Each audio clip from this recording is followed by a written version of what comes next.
Haja ifaketi dame ife mabrat matta almatta imbeku kana afar imbeku. Somaliin imbeku. Haja siti biti. Hajan si bakka kaleessa dhufte beekti bakka kaleessa maalis taatu diigamtuu illee taatu dhamni kaleessa cancalle kaleessa jiraachuu isa agarsiisa. Miidiyaan yeroo dubbatu lakkoofsi keenya jiraachuu akka waan dagachuuti amma gaa faranjoomne mitiire of course kana miti weenaa gedda'u faranjoomuun dagaaguudhaa qaayidaan isaa mooxinnaa jechuudha naan galleem fakkeenyaaf ati ambataate miti simmoo eenyutu ta'e Badira jechuudhaan ati injirtu ati nama taate simmoo eenyutu ta'e gaafiidha kanaaf bara 1447 baatee arajabaa guyyaa 21 keessa jirra akkan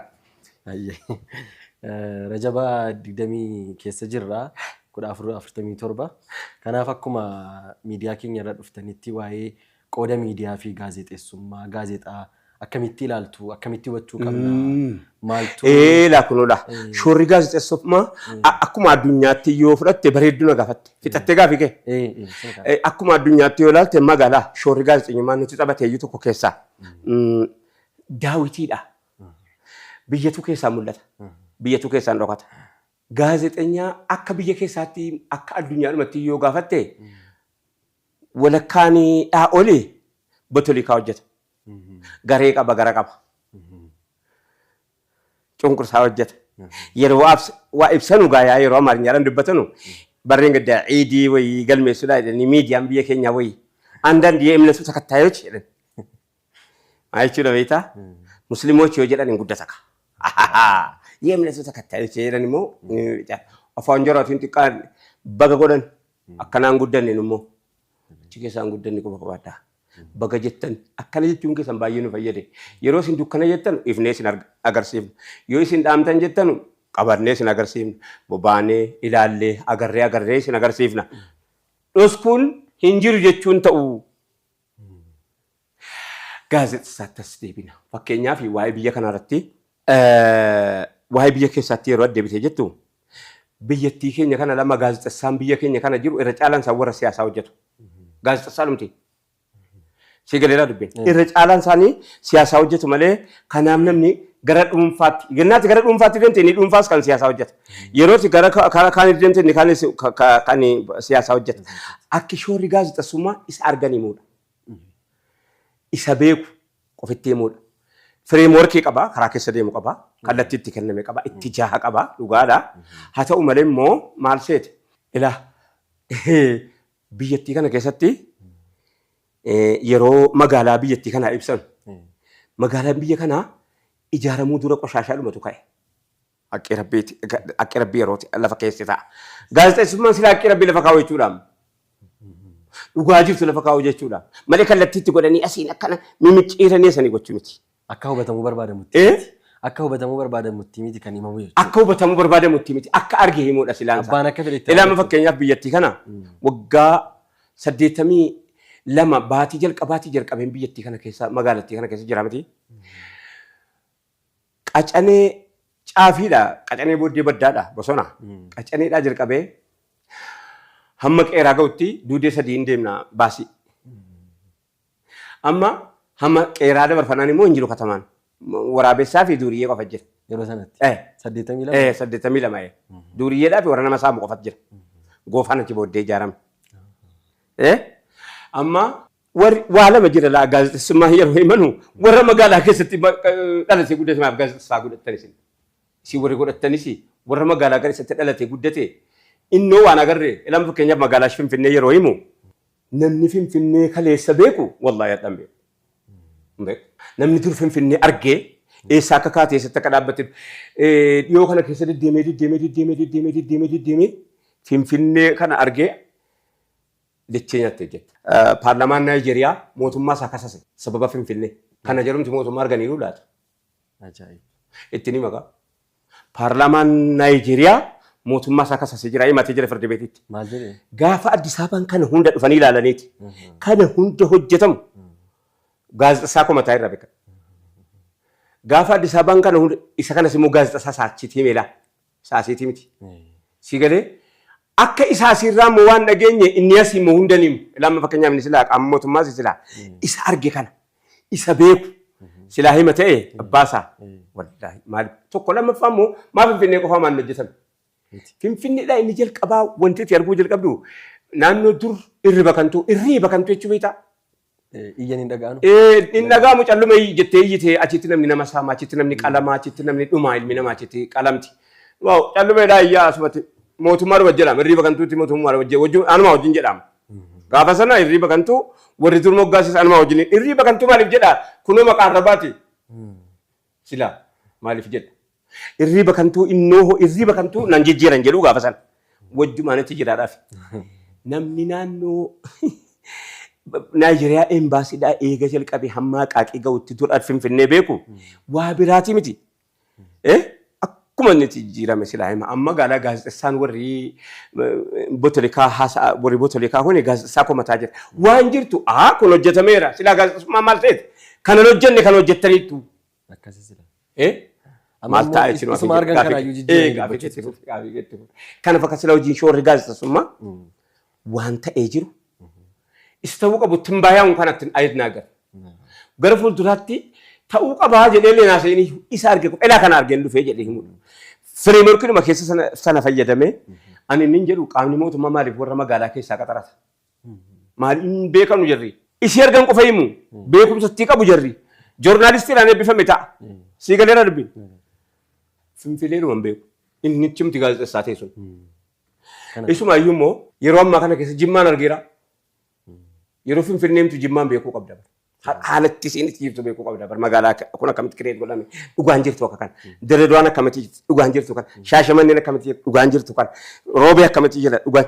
Magaalaa himaa jirtaa miti. Jara kan gargaaraa jiru bar jarris. Warra faalleessu gargaaru. Maal jechuudha beektaa? Himuu dhabuun jara kan faalleessu miti jara kan gargaaru. Haqa dhoskuun dhugaa jirtu dhoskuun. Jara kan gargaaru ta'a. Amma namni gaazexessummaa dhiisee ofumaa keessa deemee ilaala dhugaa miti jedhee bakka rakkate kan gaazexessaan qabu. Ofumaa keessa deemee si gara yeroo akkana siin jedhu kana isa hin jirre arguudhaaf isa jiru arguu qabdaa. Namni yeroo ifa arge dukkana beekaa na dukkana arge ifa beekaa akkanuma kana miti. Namni waan argate beeke waan dhabees achumaan bara. Amma isa dhabe akkamitti haasaa gaa inni dhabe isa dhabe akkamitti haasaa isan qabu nimne yoo. Isan qabu dhoskuun haqqiin dhoskuunii adilii miti. Nummoo adilii irratti dhufne nuti manni Islaamaa afaan immoo adilii irratti dhufne nuti manni Islaamaa fitaawinan. Si gareera dubbe isa jiruun jira jennee isa hin jirreen hin jiru jechuu dhufne. Dukkanaan dukkana jennee ifaan ifa jechuu dhufne nu biyya lafaa akkanuma kanaa miti. Beekaadha jechuu dhufne wallaalaadha jechuu dhufne adabaan jenna malee. Kophee baafannee irra jenna kopheedhaan namarra ni jennu hin eegganna deemsa beeyna. Bakka kaane beeyna bakka dhayidu beeyna bakka geenye beeyna akkanuma kana miti. Amma gaa ustaaza hawaasni keenya haala miidiyaa amma keessa jiru kana keessatti akkamitti hubata? Akkamitti hubatu? Isa kana maasaa magaafiinu isa kana qaamni biyya bulchus harakkatu satiyetti kan harakkatu akkamitti hubatu? Gaazexessaan amma an qabu kuni gaazexessaa dhaariyaa jedhu yookaan immoo jennaan Turkii waa tokko qabdi. Bakka kanatti Turkii waa tokko qabdi. Dhugaa jiru himti naman. Innaa isa mootummaan jaallatu qofan himtu. Isa warri mormanuu jaallatu sin himtu. Akkanaa miti. Jidduu dhugaadhuma jirtu kana lafa keessa. Biyya sana gaazexaan dhuunfaa hin baay'atu. Maal jedhanii nu haasaa fi jira hoo? Akkana jechuun inni jalqabdeetti miidiyaa wayii afaan Oromootiin kan kanumti mootummaa.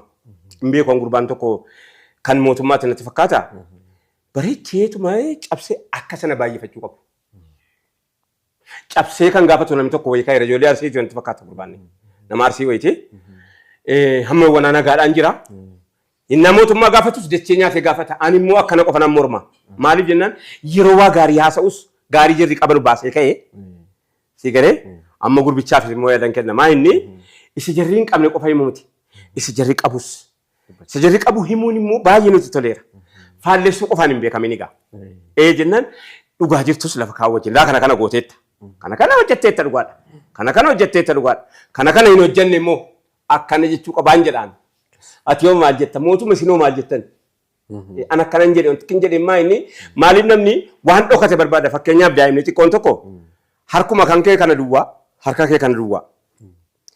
Daa'imni isa biyyiin harka kee kana duwwaa isa inni argaa jiru akkana goote kaate hin kennu itne naati gootu shakkuu jalqaba mucaan isa biyyiin maa inni ni na dhoskee arga duwwaa ta'uu sila argeeram jidduudhuma kana waa kaachuun nabuu jedhee tooyyi mucaan harka ofii eegatti qabee kan hin kennu jedhe hin kennu waan qabu nama waa qabu kenna hin kennu nee ga dhufe mucaan kun waan dhoskaa jira jedhee namni kun waan dhoskaa jira jedhee harka si walitti qabatte sana barbaaduu jalqaba naa bantu malee harka kee naa bantu malee jedhee iyyee akkana godhee naa jettu waa tokko hin jiru miti dhabuu sana fedhata maal jechuu barbaade sana gaafa ati waan jirru himne wama jireenya barbaadna kaa barbaadu namaa nafa ilma namaatii bar akkana gochuurraa achumatti caamsita fakkeenyaaf maaliif poolisii baay'eef namaa wanjalinyaan xiqqeessin yakkamaa xiqqeessuun hin danda'amu maaliif poolisuun baay'isuu koonti fide maal beekta yakkamaa baay'ate yakkamaan gaafa baay'ateedhu poolisiin duukaa baay'ata deemu koostiin kaffaltiin isaa bakka hundatti dhufa akkana miti rooba yakkamaa kana caamsuu hin danda'amu danda'ama maaliif kan jalqabaa hojii dheeraa gaafata malee ishi dhaloonni dhufus poolisii maaf baay'isama hadhuma maatiin qopheessuuf yan maatii akkanatti hin taane si galee yakkamaa nama biyya Ameerikaanii keessa irra caala hojii bizii godhe malee individuaalii jiras namni gaafa qophaa jiraatu yakkamaadha hawaasni wajjin jiraachuu dhufe wal malee hidhuudha jarri qophaatti ofitti qophaa'anii namni tokko mana tokko keessatti du'e xiraa'ee fe'ee ibbanni cabsamee ba'a gaayaa wal wallaaluu tokko deengaddaa waggaa lamatti argame Londaniin keessa janaazaan tokko reefki taa'ee du'e waggaa lamaffaa isaarratti dhaqeema nuti hawaasa akkanaatti miti wal malee ollaan kan koona malee eenyuun qabdi iyya ollaaf dugdaa lafaa kaan jette Oromoon immoo jara dursite hin bareedu ollaaf dugdaaf lafaa ka'anii yoo ollaan nagaa ta'e nagaa ta'an yoo dugdi nagaa ta'e fayyaa ta'e lafaa ka'anii hin bareedu akkan. Amma yeroo ammaa kana sooshaal miidiyaan gara dhuunfatti dhufee jira. Isa kanami akkamitti haalaa ilaamee gaazexaanumti waan mootummaadhaa fi uummata adda taa'ee magaarajaa wayitaa akka waan loskaa jiruuti. Akkati jedhaartu kun naagaleera. Waan gara kana jiru hin beeku waan gaazexaan achitti beeku ofitti beeka namni. Maal magaarajaa ta'u mastaawutii ta'uu qabu malee. Gaazexaanii mastaawutii keessaa wanni jiru mul'atu ta'uu qaban jedhee yaada. Waa'ee tafaa waanuma sasalphoo kana. Waan sila sirriitti xiyyeeffannaan irratti kennamuu hin qabne waan biyyallee hin guddifne waan ofillee hin guddifne irratti yeroon dhumaa jira. Kan qoodachuu wallaalle ilaamee hojii qoodachuu yaada qoodachuu wallaalle tiyyi hundinuu mana keessaa isaan shunkurtii muranis botoli kaasa'u. Isaan shunkurtii muranis botoli kaasa'u. Isaan shiree odan bitan isaan qaawwaan botoli kaan guddaan bakka qaawwaan itti danfifamu jira akkam bareedan nachiifaan bakka qaawwaan dhugamu qaawwaan karaa irratti beekamti hamii keenya gabbaa'ee barbakkeetti hamii durbarii cufannee mana keessatti wal quncisaa wallatuyyuu bakkeetti gabbaa'ee afatee amma bakkee ciisaa haasa dhugaa dhaggeeffachuu barbaaddaa jedhee mucaan tokko jenna baasitti waliin baatu jennaan utuun fixiin bu'a kaa jedhee tokko. Si galee maaliif jennaan feermaataa qaba miti utuu si jalqabee kee utuun fixiin bu'aa jedhe jennaan inni tokko maa achi hin jiru naasaan dhugaa Itoophiyaan dhugaa jennaan bakka qaawwaan itti danfifamu jira bakka qaawwaan itti danfifamu utuutiin barbaadin sii naasa'a utuutiin barbaadin sitti himaa utuutiin barbaadin biizinasii sii kennaa utuutiin barbaadin yaada sii karoorsaa yaada walii karoorsuun yaadaduma biyya kanaatti immoo beeki faranjii yaadan gurguratti farankaatti gurguratti wanti faranjii hundi hin gurgurama waan faayidaa hin qabne faranjiin tokko sitti hin kennitu waan faayidaa qabu qofitti waan faayidaa hin qabne malee waan faayidaa qabu sitti hin kennitu hin gurguratti farankaatti. Fakkeenyaaf timirtii biyya kanaa yoo fudhatteette bootolikaal saayinsiin lolaa addunyaa lammaffaa booda jalqabame akkana miti. Saayinsiin siyaasaa. Bootolikaal saayinsiin hin beeku. Hin beeku waan itti dhaartu hin beeku. Bootolikaal saayinsiin lolaa addunyaa lammaffaa booda jalqabame akkana moo akkana miti. Inni maastersiitti hojjetee naa fide sun eenyunni. Baruu barbaade san illee aan illee naan galle inni nuti maastersiitti hojjetee naa fide suni kan isaa abdeet godhateeti beekadha. Kan isaa abdeet godhatee Afrikaa qaba anaa isa moofaa naa fide beeke. Jaraa qophaa'uudhaan nyaatamuudhaan qophaa'uudhaan qalamanii jaraaf. Si galee as teenyemaa faranjiin waanuma nu qabnu bareedduu jira jechuuf hin jedhe. Nagaadhaa miti jechuudha. Nagaadha. Shoo. Dhumarratti dhaamsi akka waliigalaatti qabdan keessattuu immoo Islaamni akkamitti miidiyaa fayyadamu? Ilaamii haqooddannu qotee bulaanis qotatee habulu. Mee rakkoo biyya kanaa kana rakkoo biyya kanaa kana rakkoodha jedhanii haasa'uudhaan dura rakkina ta'uu hadhiisu ofumaa isaati. Anumti qaama rakkinaati miti ofiina jedhu. Sii galee dubbiin. Rakkoo isa kamiinuyyuu. Kan biraa immoo carraa argattee hundatti fayyadamuun bareedaadha. Carraa barumsaa qabdaa dachee nyaattee barattee maal akka hojjettu beekta eessa akka geesse beekta eessa akka reetu beekta miti ba'aan uummata kanaa kun narra jira jettee yoo yaaddeette keessumaa ba'ama jechuudha. Rakkoon tokko illee hin jiru. Sii galee raadu qaama rakkina furuu dhiisu miti qaama rakkinaa ta'uu dhiisuun bareedaadha. Salaamu alaikum warahmatullahi wabarakatuh.